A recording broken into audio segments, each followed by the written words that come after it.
Okay, so as we look at Johnson's essay, Rambler number 4, we'll have an opportunity to discuss two genres that we really haven't devoted too much attention to this semester. The first is the periodical essay, and the second is the novel. Let's start with the periodical essay. Johnson's Rambler, you'll remember from the head note, was published between 1750 and 1752. Johnson produced two issues each week, which actually seemed to cause him a great deal of stress and anxiety. He was a chronic procrastinator, and there are all kinds of stories about the fellow who was working for the pressman coming and waiting on him while he scribbled out the last bit of the copy. It was a pretty difficult task, for him to get that done, and especially to get that done at the same time that he was working on constructing the Dictionary of the English Language, the first really comprehensive dictionary that we have in English, which was published in 1755. The periodical essay, which really came to its prominence throughout the 18th century, served a function in its own day similar to what a blog might serve in our day.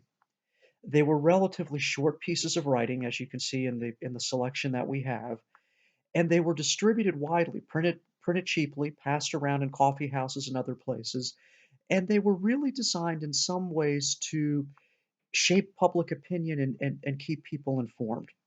When we look earlier in the century, we have some famous examples, particularly by Addison and Steele, where we find the Tatler and the Spectator, which were had fairly long runs and were very very successful.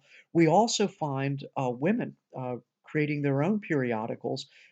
Eliza Haywood, who we didn't read in this class, but we would read in an early novels class, created the Female Spectator, and her work shows not only the rise of women uh, as writers, but also the rise of a female readership, something that also is important, of course, as we talk about the rise of the novel.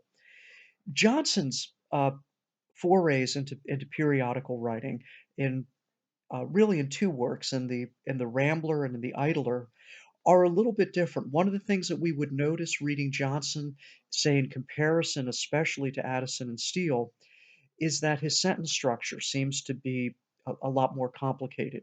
Johnson is a precise writer.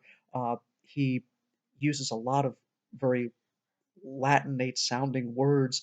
He likes to construct these very um, sometimes very complicated, balanced periodical sentences that are often quite beautiful, but they don't have quite the conversational tone that we might find in a work by someone like Addison or Steele.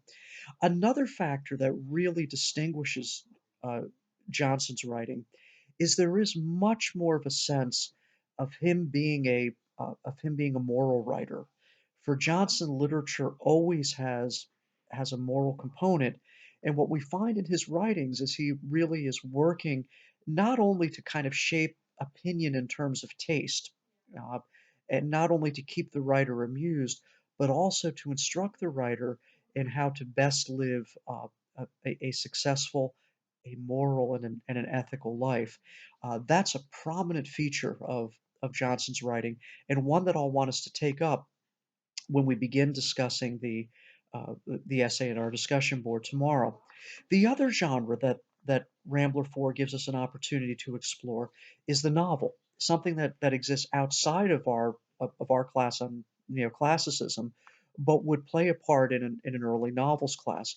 During the age that we're considering this semester, we see the rise of the novel as we understand it. Prior to this time, there was a lot of prose fiction.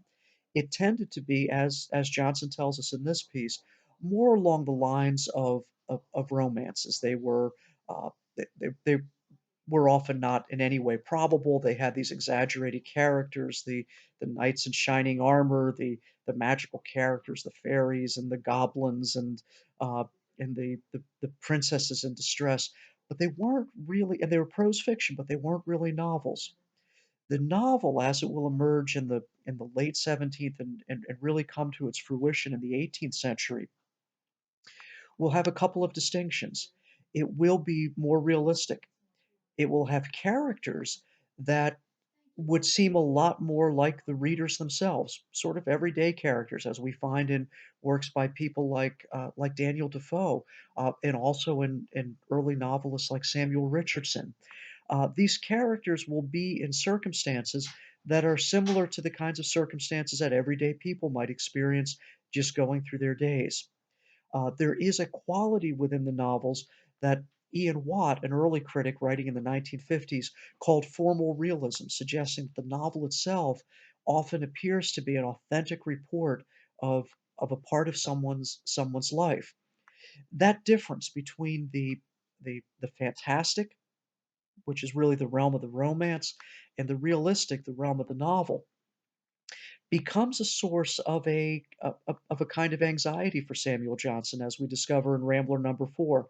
On the one hand, because the novel can speak to the real experiences of people as they're going through their lives, its potential to instruct is far greater.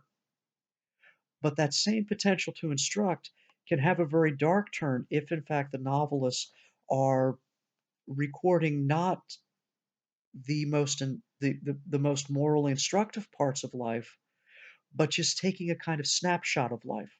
The novel, as an authentic record of what lived experience might be, has a potential to corrupt as well as a potential to instruct.